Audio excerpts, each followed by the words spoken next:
Jules Verne, 20 000 lieues sous les mers, tome 2. Chapitre 6. L'archipel grec. Le lendemain 12 février, au lever du jour, le Nautilus remonta à la surface des flots. Je me précipitai sur la plateforme. À 3 milles dans le sud, se dessinait la vague silhouette de Péluse. Un torrent nous avait portés d'une mer à l'autre. Mais ce tunnel, facile à descendre, devait être impraticable à remonter. Vers 7 heures, Ned et Conseil me rejoignirent. Ces deux inséparables compagnons avaient tranquillement dormi, sans se préoccuper autrement des prouesses du Nautilus. « Eh bien, monsieur le naturaliste, demanda le Canadien d'un ton légèrement goguenard, « et cette Méditerranée ?» « Nous flottons à sa surface, ami Ned. »« Hein, fit Conseil, cette nuit même ?»« Oui, cette nuit même. En quelques minutes, nous avons franchi cet isthme infranchissable. »« Je n'en crois rien, répondit le Canadien. »« Et vous avez tort, maître Land, repris-je.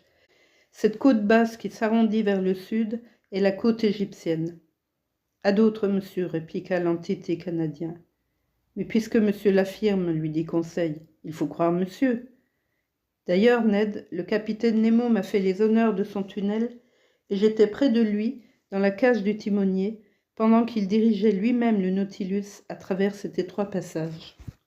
« Vous entendez, Ned, dit Conseil. Et vous qui avez de si bons yeux, ajoutai-je, vous pouvez, Ned, apercevoir les jetées de Port Saïd qui s'allongent dans la mer. » Le Canadien regarda attentivement. « En effet, dit-il, vous avez raison, monsieur le professeur, et votre capitaine est un maître homme. Nous sommes dans la Méditerranée. Bon, causons donc, s'il vous plaît, de nos petites affaires, mais de façon à ce que personne ne puisse nous entendre. » Je vis bien où le Canadien voulait en venir.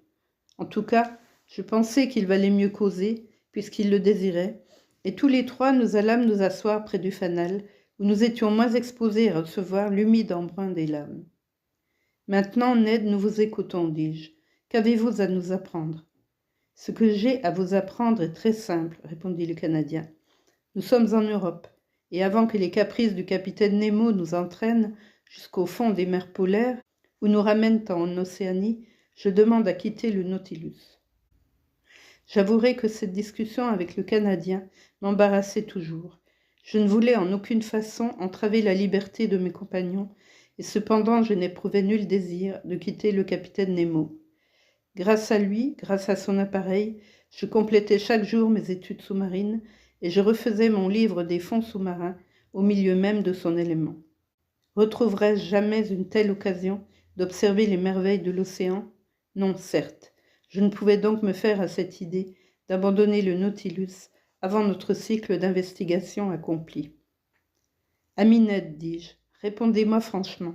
Vous ennuyez-vous à bord ? Regrettez-vous que la destinée vous ait jeté entre les mains du capitaine Nemo ?» Le Canadien resta quelques instants sans répondre. Puis, se croisant les bras, « Franchement, dit-il, je ne regrette pas ce voyage sous les mers.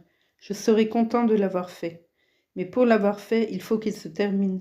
Voilà mon sentiment. » « Il se terminera, Ned. Où et quand ? » « Où, je n'en sais rien.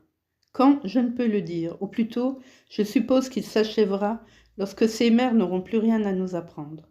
Tout ce qui a commencé a forcément une fin en ce monde. »« Je pense comme monsieur, répondit Conseil, et il est fort possible qu'après avoir parcouru toutes les mers du globe, le capitaine Nemo nous donne la volée à tous trois. »« La volée » s'écria le Canadien. « Une volée, voulez-vous dire ? » ?»« N'exagérons pas, maître Land, repris-je. Nous n'avons rien à craindre du capitaine, mais je ne partage pas non plus les idées de Conseil. Nous sommes maîtres des secrets du Nautilus, et je n'espère pas que son commandant, pour nous rendre notre liberté, se résigne à les voir courir le monde avec nous. »« Mais alors qu'espérez-vous donc ? Demanda le Canadien. »« Que des circonstances se rencontreront dont nous pourrons, dont nous devons profiter, aussi bien dans 6 mois que maintenant. »« Ouais, fit Ned Land. Et où serons-nous dans 6 mois, s'il vous plaît, monsieur le naturaliste ? Peut-être ici, peut-être en Chine. Vous le savez, le Nautilus est un rapide marcheur. Il traverse les océans comme une hirondelle traverse les airs ou un express les continents. Il ne craint point les mers fréquentées.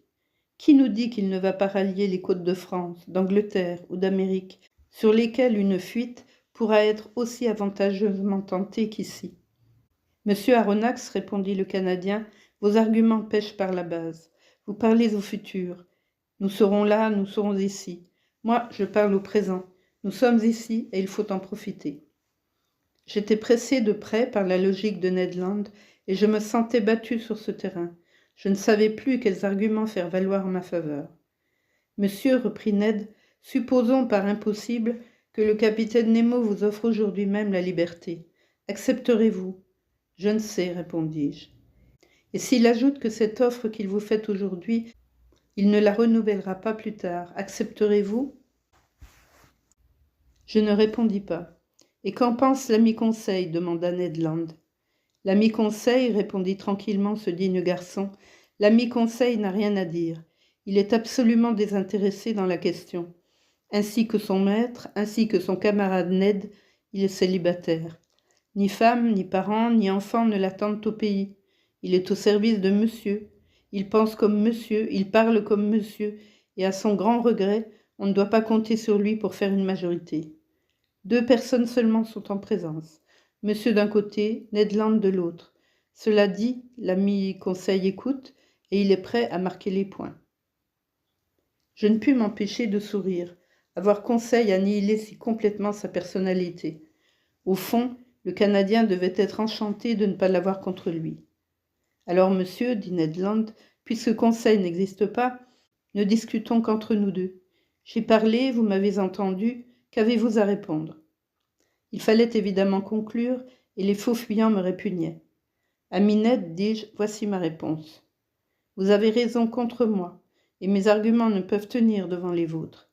Il ne faut pas compter sur la bonne volonté du capitaine Nemo.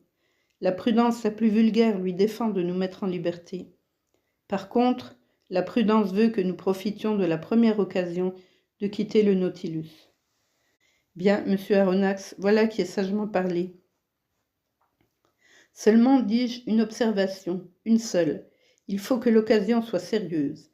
Il faut que notre première tentative de fuite réussisse, car si elle avorte, nous ne retrouverons pas l'occasion de la reprendre et le capitaine Nemo ne nous pardonnera pas. Tout cela est juste, répondit le Canadien, mais votre observation s'applique à toute tentative de fuite, qu'elle ait lieu dans 2 ans ou dans 2 jours. Donc la question est toujours celle-ci, si une occasion favorable se présente, il faut la saisir. D'accord, et maintenant me direz-vous, Ned, ce que vous entendez par une occasion favorable ? Ce serait celle qui, par une nuit sombre, amènerait le Nautilus à peu de distance d'une côte européenne. Et vous tenteriez de vous sauver à la nage ? Oui, si nous étions suffisamment rapprochés d'un rivage et si le navire flottait à la surface. Non, si nous étions éloignés et si le navire naviguait sous les eaux. Et dans ce cas, je chercherais à m'emparer du canot. Je sais comment il se manœuvre. Nous nous introduirions à l'intérieur et les boulons enlevés, nous remonterions à la surface sans même que le timonier placé à l'avant s'aperçût de notre fuite. Bien, Ned, épiez donc cette occasion, mais n'oubliez pas qu'un échec nous perdrait. Je n'oublierai pas, monsieur. Et maintenant, Ned, voulez-vous connaître toute ma pensée sur votre projet ? Volontiers, monsieur Aronnax. Eh bien, je ne dis pas j'espère, je pense que cette occasion favorable ne se présentera pas. Pourquoi cela ? Parce que le capitaine Nemo ne peut se dissimuler que nous n'avons pas renoncé à l'espoir de recouvrer notre liberté et qu'il se tiendra sur ses gardes, surtout dans les mers et en vue des côtes européennes. Je suis de l'avis de monsieur, dit Conseil. Nous verrons bien, répondit Ned Land, qui secouait la tête d'un air déterminé. Et maintenant, Ned Land, ajoutai-je, restons-en là. Plus un mot sur tout ceci. Le jour où vous serez prêt, vous nous préviendrez et nous vous suivrons. Je m'en rapporte complètement à vous. Cette conversation, qui devait avoir plus tard de si graves conséquences, se termina ainsi. Je dois dire maintenant que les faits semblèrent confirmer mes prévisions au grand désespoir du Canadien. Le capitaine Nemo se défiait-il de nous dans ces mers fréquentées? Voulait-il seulement se dérober à la vue de nombreux navires de toutes nations qui sillonnent la Méditerranée? Je l'ignore, mais il se maintint le plus souvent entre 2 eaux et au large des côtes. Où le Nautilus émergeait, ne laissant passer que la cage du timonier, où il s'en allait à de grandes profondeurs, car entre l'archipel grec et l'Asie mineure, nous ne trouvions pas le fond par 2000 mètres. Aussi, je n'eus connaissance de l'île de Carpathos, l'une des Sporades, que par ce vers de Virgile que le capitaine Nemo me cita en posant son doigt sur un point du planisphère. Est in Carpatio Neptuni gurgite vates, caerulus Proteus. C'était en effet l'antique séjour de Protée, le vieux pasteur des troupeaux de Neptune, maintenant l'île de Scarpanto, située entre Rhodes et la Crète. Je n'en vis que les soubassements granitiques à travers la vitre du salon. Le lendemain 14 février, je résolus d'employer quelques heures à étudier les poissons de l'archipel. Mais par un motif quelconque, les panneaux demeurèrent hermétiquement fermés. En relevant la direction du Nautilus, je remarquai qu'il marchait vers Candie, l'ancienne île de Crète. Au moment où je m'étais embarqué sur l'Abraham Lincoln, cette île venait de s'insurger tout entière contre le despotisme turc. Mais ce qu'était devenue cette insurrection depuis cette époque, je l'ignorais absolument, et ce n'était pas le capitaine Nemo, privé de toute communication avec la Terre, qui aurait pu me l'apprendre.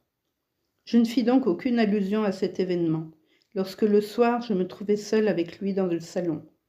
D'ailleurs, il me sembla taciturne, préoccupé. Puis, contrairement à ses habitudes, il ordonna d'ouvrir les 2 panneaux du salon, et allant de l'un à l'autre, il observa attentivement la masse des eaux. Dans quel but, je ne pouvais le deviner, et de mon côté, j'employais mon temps à étudier les poissons qui passaient devant mes yeux. Entre autres, je remarquai ces gobies aphyses, cités par Aristote et vulgairement connus sous le nom de loches de mer, que l'on rencontre particulièrement dans les eaux salées avoisinant le delta du Nil. Près d'eux se déroulaient des pagres à demi phosphorescents, sortes de spares que les Égyptiens rangeaient parmi les animaux sacrés et dont l'arrivée dans les eaux du fleuve, dont elles annonçaient le fécond débordement, était fêtée par des cérémonies religieuses. Je notai également des chélines longues de 3 décimètres, poissons osseux à écailles transparentes, dont la couleur livide est mélangée de taches rouges. Ce sont de grands mangeurs de végétaux marins, ce qui leur donne un goût exquis. Aussi, ces chélines étaient-elles très recherchées des gourmets de l'ancienne Rome, et leurs entrailles, accommodées avec des laites de murène, des cervelles de paon et des langues de phénicoptère, composaient ce plat divin qui ravissait Vitellius. Un autre habitant de ces mers attira mon attention et ramena dans mon esprit tous les souvenirs de l'Antiquité. Ce fut le rémora, qui voyage attaché au ventre des requins. Au dire des anciens, ce petit poisson, accroché à la carène d'un navire, pouvait l'arrêter dans sa marche, et l'un d'eux, retenant le vaisseau d'Antoine pendant la bataille d'Actium, facilita ainsi la victoire d'Auguste. À quoi tiennent les destinées des nations? J'observai également d'admirables anthias qui appartiennent à l'ordre des ludgens, poissons sacrés pour les Grecs, qui leur attribuaient le pouvoir de chasser les monstres marins des eaux qu'ils fréquentaient. Leur nom signifie fleur, et ils le justifiaient par leur couleur chatoyante, leurs nuances comprises dans la gamme du rouge, depuis la pâleur du rose jusqu'à l'éclat du rubis, et les fugitifs reflets qui moiraient leurs nageoires dorsales. Mes yeux ne pouvaient se détacher de ces merveilles de la mer quand ils furent frappés soudain par une apparition inattendue. Au milieu des eaux, un homme apparut, un plongeur portant à sa ceinture une bourse de cuir. Ce n'était pas un corps abandonné au flot, c'était un homme vivant qui nageait d'une main vigoureuse, disparaissant parfois pour aller respirer à la surface et replongeant aussitôt. Je me retournai vers le capitaine Nemo, et d'une voix émue, « Un homme, un naufragé, m'écriai-je, il faut le sauver à tout prix. » Le capitaine ne me répondit pas et vint s'appuyer à la vitre. L'homme s'était rapproché, et la face collée au panneau, il nous regardait. À ma profonde stupéfaction, le capitaine Nemo lui fit un signe. Le plongeur lui répondit de la main, remonta immédiatement vers la surface de la mer et ne reparut plus. « Ne vous inquiétez pas, me dit le capitaine. C'est Nicolas du cap Matapan, surnommé le Pêche. Il est bien connu dans toutes les Cyclades. Un hardi plongeur. L'eau est son élément, et il y vit plus que sur terre, allant sans cesse d'une île à l'autre et jusqu'à la Crète. » « Vous le connaissez, capitaine ? Pourquoi pas, monsieur Aronnax ? Cela dit, le capitaine Nemo se dirigea vers un meuble placé près du panneau gauche du salon. Près de ce meuble, je vis un coffre cerclé de fer dont le couvercle portait sur une plaque de cuivre le chiffre du Nautilus avec sa devise « Mobilis in mobile ». En ce moment, le capitaine, sans se préoccuper de ma présence, ouvrit le meuble, sorte de coffre-fort qui renfermait un grand nombre de lingots. C'étaient des lingots d'or. D'où venait ce précieux métal qui représentait une somme énorme? Où le capitaine recueillait-il cet or et qu'allait-il faire de celui-ci? Je ne prononçai pas un mot. Je regardais. Le capitaine Nemo prit un à un ces lingots et les rangea méthodiquement dans le coffre qu'il remplit entièrement. J'estimais qu'il contenait alors plus de 1000 kilogrammes d'or, c'est-à-dire près de 5 millions de francs. Le coffre fut solidement fermé et le capitaine écrivit sur son couvercle une adresse en caractères qui devait appartenir au grec moderne. Ceci fait, le capitaine Nemo pressa un bouton dont le fil correspondait avec le poste de l'équipage. 4 hommes parurent, et non sans peine, ils poussèrent le coffre hors du salon. Puis j'entendis qu'ils le hissaient, au moyen de palans, sur l'escalier de fer. En ce moment, le capitaine Nemo se tourna vers moi. « Et vous disiez, monsieur le professeur, me demanda-t-il. Je ne disais rien, capitaine. Alors, monsieur, vous me permettrez de vous souhaiter le bonsoir. Et sur ce, le capitaine Nemo quitta le salon. Je rentrai dans ma chambre, très intrigué, on le conçoit. J'essayais vainement de dormir. Je cherchais une relation entre l'apparition de ce plongeur et ce coffre rempli d'or. Bientôt, je sentis, à certains mouvements de roulis et de tangage, que le Nautilus, quittant les couches inférieures, revenait à la surface des eaux. Puis j'entendis un bruit de pas sur la plateforme. Je compris que l'on détachait le canot, qu'on le lançait à la mer. Il heurta un instant les flancs du Nautilus et tout bruit cessa. 2 heures après, le même bruit, les mêmes allées et venues se reproduisaient. L'embarcation, hissée à bord, était rajustée dans son alvéole et le Nautilus se replongeait sous les flots. Ainsi donc, ces millions avaient été transportés à leur adresse. Sur quel point du continent? Quel était le correspondant du capitaine Nemo? Le lendemain, je racontai à Conseil et aux Canadiens les événements de cette nuit, qui surexcitaient ma curiosité au plus haut point. Mes compagnons ne furent pas moins surpris que moi. « Mais où prend-il ces millions » demanda Ned Land. À cela, pas de réponse possible. Je me rendis au salon après avoir déjeuné et je me mis au travail. Jusqu'à 5 heures du soir, je rédigeais mes notes. En ce moment, devais-je l'attribuer à une disposition personnelle, je sentis une chaleur extrême et je dus enlever mon vêtement de byssus. Effet incompréhensible, car nous n'étions pas sous de hautes latitudes, et d'ailleurs le Nautilus immergé ne devait éprouver aucune élévation de température. Je regardai le manomètre, il marquait une profondeur de 60 pieds à laquelle la chaleur atmosphérique n'aurait pu atteindre. Je continuai mon travail, mais la température s'éleva au point de devenir intolérable. « Est-ce que le feu serait à bord » me demandai-je. J'allais quitter le salon quand le capitaine Nemo entra. Il s'approcha du thermomètre, le consulta et se retournant vers moi. « 42 degrés, dit-il. »« Je m'en aperçois, capitaine, répondis-je, et pour peu que cette chaleur augmente, nous ne pourrons la supporter. »« Oh, monsieur le professeur, cette chaleur n'augmentera que si nous le voulons bien. »« Vous pouvez donc la modérer à votre gré ? » ?»« Non, mais je puis m'éloigner du foyer qui la produit. »« Elle est donc extérieure ? » ?»« Sans doute. Nous flottons dans un courant d'eau bouillante. »« Est-ce possible ?» m'écriai-je. « Regardez. » Les panneaux s'ouvrirent et je vis la mer entièrement blanche autour du Nautilus.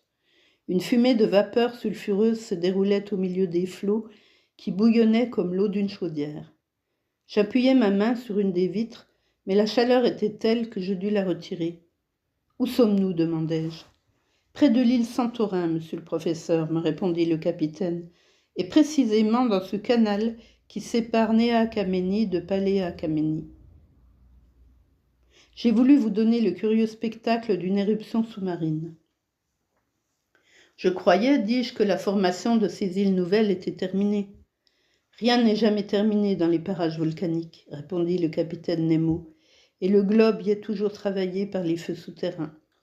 Déjà en l'an 19 de notre ère, suivant Cassiodore et Pline, une île nouvelle, Theia la divine, apparut à la place même où se sont récemment formés ces îlots. Puis elle s'abîma sous les flots pour se remontrer en l'an 69 et s'abîmer encore une fois. Depuis cette époque jusqu'à nos jours, le travail plutonien fut suspendu.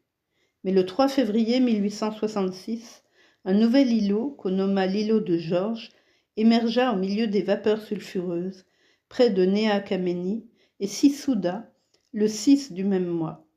7 jours après, le 13 février, l'îlot Aphroessa parut, laissant entre Néa Kamenni et lui un canal de 10 mètres. J'étais dans ces mers quand le phénomène se produisit et j'ai pu en observer toutes les phases. L'îlot Aphroessa, de forme arrondie, mesurait 300 pieds de diamètre sur 30 pieds de hauteur. Il se composait de laves noires et vitreuses mêlées de fragments feldspathiques. Enfin, le 10 mars, un îlot plus petit, appelé Reka, se montra près de Néa Kamenni, et depuis lors, ces 3 îlots, soudés ensemble, ne forment plus qu'une seule et même île.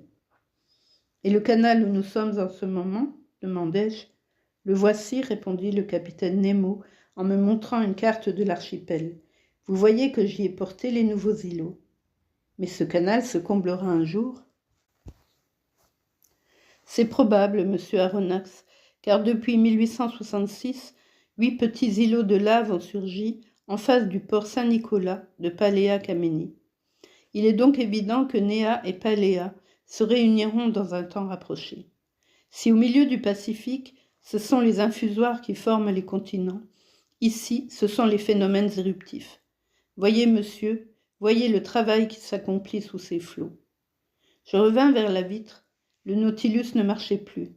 La chaleur devenait intolérable. De blanche qu'elle était, la mer se faisait rouge, coloration due à la présence d'un sel de fer.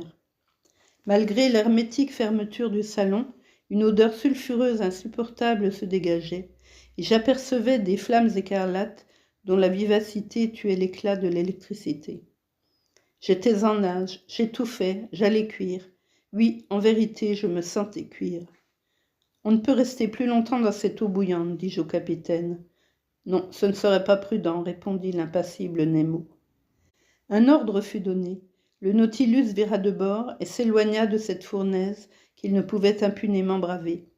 Un quart d'heure plus tard, nous respirions à la surface des flots. La pensée me vint alors que si Ned avait choisi ces parages pour effectuer notre fuite, nous ne serions pas sortis vivants de cette mer de feu. Le lendemain 16 février, nous quittions ce bassin qui, entre Rhodes et Alexandrie, compte des profondeurs de 3000 mètres, et le Nautilus, passant au large de Sérigou, abandonnait l'archipel grec après avoir doublé le cap Matapan.